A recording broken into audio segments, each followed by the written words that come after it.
नवेरा बेटा, जमान की फैमिली से बात होती रहती है तुम्हारी? जी बाबा, सबसे होती है। जमान की मामा अच्छे तरीके से बात करती है ना? जी, आप क्यों पूछ रहे हैं? बस ऐसे ही पूछा था, सोच रहा था उनको डिनर पे इनवाइट कर लिया जाए। आप कहते हैं तो कर लेते हैं। चलो फिर मिलाओ फोन, मैं इनवाइट करता हूँ।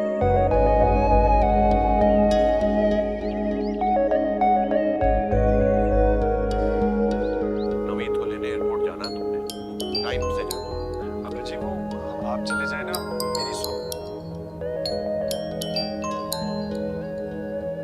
हेलो, अस्सलाम वालेकुम आंटी। वालेकुम अस्सलाम बेटा। मैंने आपको डिस्टर्ब तो नहीं किया इस पर? अरे नहीं, बिल्कुल भी नहीं। तुम्हारी कॉल से भला मैं क्यों डिस्टर्ब होने लगी? वो एक्चुअली बाबा आपसे बात करना चाह रहे थे। नवेरा बेटा, मैं इस वक्त ना मेरी बात करो। अस्सलाम वालेकुम, कैसी हैं आप? वालेकुम अस्सलाम। जी बिल्कुल ठीक।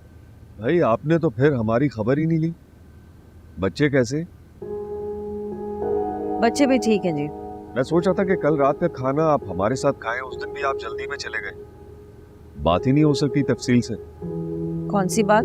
अगला लाएमल भी तो तय करना है, और मिल के बैठेंगे तो लाएमल तय हो पाएगा ना। तो कल आप आ रहे हैं ना डिनर पे? जुबैर साहब, मेरे तो ख्याल में ये डिनर वगैरह की फॉर्मेलिटी की कोई जरूरत नहीं है। आगे के मामलात हम लोग फोन पे तय कर लेते हैं। फोन पर? मैं तो मंगनी का सोचा था, अगर आप इजाजत दें डिनर पे तफसील से बात हो जाती। नहीं जुबैर साहब, मेरे ख्याल में डिनर या मंगनी की कोई जरूरत नहीं है। बस हम शादी की तारीख फोन पे फिक्स कर लेते हैं और फिर हम अपनी बच्ची को रुखसत करके ले आएंगे। नाराज हैं आप? अरे नहीं नहीं नहीं, बिल्कुल भी नहीं। जिस घर से बेटी ले रही हूँ उस घर से कैसी नाराजगी। मैं तो सिर्फ ये चाहती हूँ कि फजूल टाइम वेस्ट ना करें, बस शादी की तारीख रखें और इस नेक काम से जल्द फारिग हो जाएं। चलिए ठीक है, अगर आपने सोच ही लिया है कि ये सारा मामला फोन पे ही तय करना है तो फिर आप तारीख भी बता दें।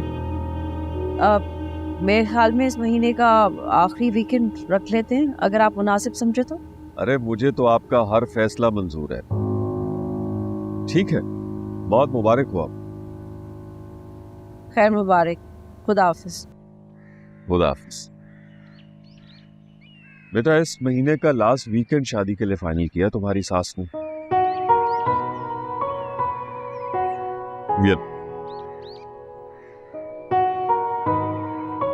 अनुष्का, मुझे लगता है तुम्हें आंटी को अब सारिम के बारे में बता देना चाहिए। लेकिन वो अपनी मामू को यहाँ लाने के हामी घर है तब न सका। यार मसला क्या है इसके साथ? प्लीज माइंड मत करना, लेकिन मुझे लगता है तुम्हारे साथ सिंसियर नहीं है। ये तो मैं भी नहीं जानती ऑनेस्टली। कभी कभी मिलता है तो ऐसा लगता है जैसे मुझसे ज्यादा करीब कोई इसके लिए दुनिया में है ही नहीं, और फिर जब मिल लेता है तो कई कई दिनों तक गायब, अजनबी बना पड़ता है। भाई की शादी में बुलाओगी? जाहिर सी बात है, तुम्ही ने तो सारे फंक्शंस प्लान करवाने मेरे साथ। मैं अपनी बात नहीं कर रही, मुझे तो तुमने ना बुलाया, मैं तुम्हें देख लूंगी। मैं तारिम की बात करूँ? बताओ, बुलाना चाहिए? आई थिंक तुम्हें बुलाना चाहिए। इसी बहाने आंटी भी मिल लेंगी उसकी फैमिली से। Not a bad idea. Anushka, sorry, कैसे हो समा? मैं ठीक हूँ भाई, आप कैसे? अल्लाह का शुक्र, बिल्कुल ठीक। तुमसे कुछ बात करनी है। सब ठीक है भाई? Everything okay? हाँ, तुम फ्री हो जाओ फिर बात करता हूँ। ओके।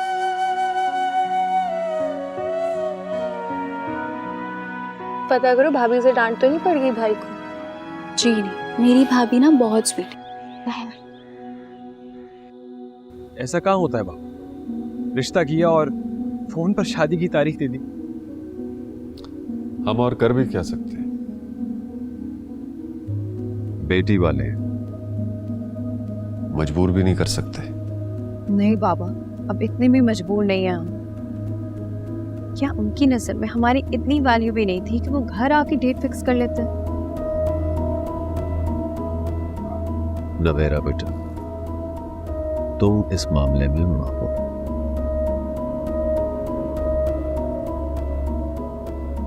मैं क्यों चुप हो जाऊँ मामा? हर बात पर खामोशी से सर नहीं झुकाया जा सकता।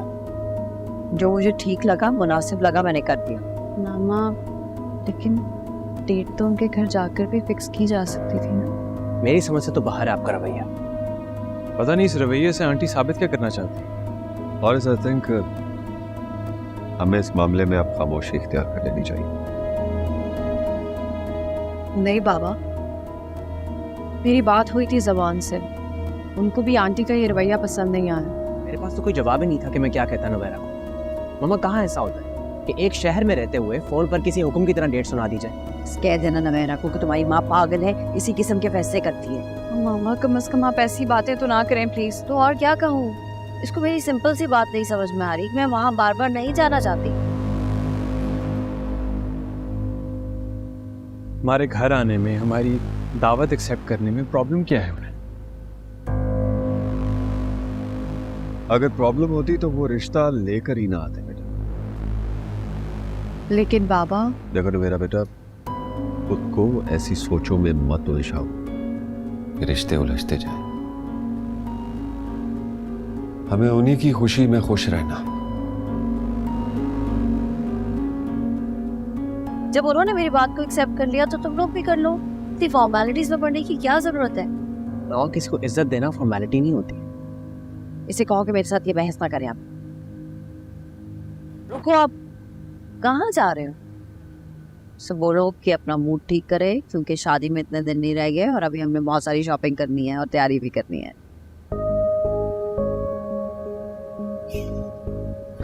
भाई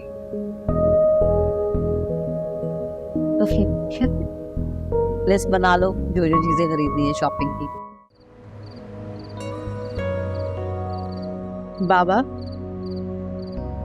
आप अभी तक सोए नहीं हैं? नहीं बेटा, नींद नहीं आ रही। हाँ, याद आया, रूबी से बात हुई थी। क्या कह रही थी पुप्पू? बस कह रही थी कि जल्दी आ जाएंगी। मैंने उसे कहा कि समन को भी साथ लेकर आए। बहुत मिस करते हैं हम सनु से। ये तो बहुत अच्छा किया आपने। बस बेटा वो आ जाएगी ना, जरा टेंशन कम हो जाएगी। आप परेशान हैं? बेटा, आर यू श्योर कि जमान के साथ तुम खुश रहोगी? बाबा आप इतनी बार तो मिल चुके हैं जमान से। हाँ बेटा, मिल तो चुका हूं, लेकिन शादी के बाद शौहर के साथ जुड़े रिश्तों को भी निभाना पड़ता है। बाबा आपको क्या लगता है आपकी बेटी रिश्ते नहीं निभा सकती? मेरी बेटी बहुत समझदार है माशाल्लाह। बस एक अजीब सा खौफ बैठ गया दिल में।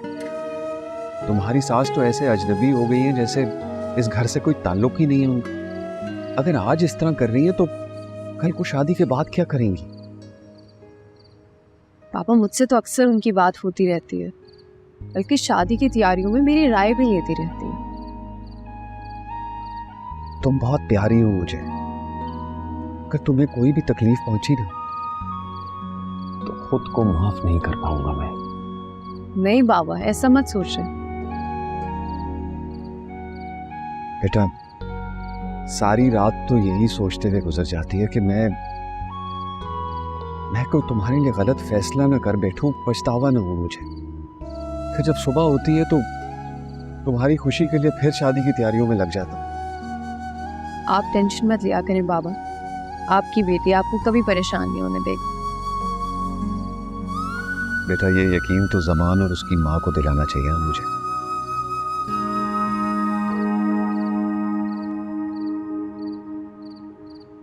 खैर छोड़े, बहुत देर हो रही है, चले आए अंदर।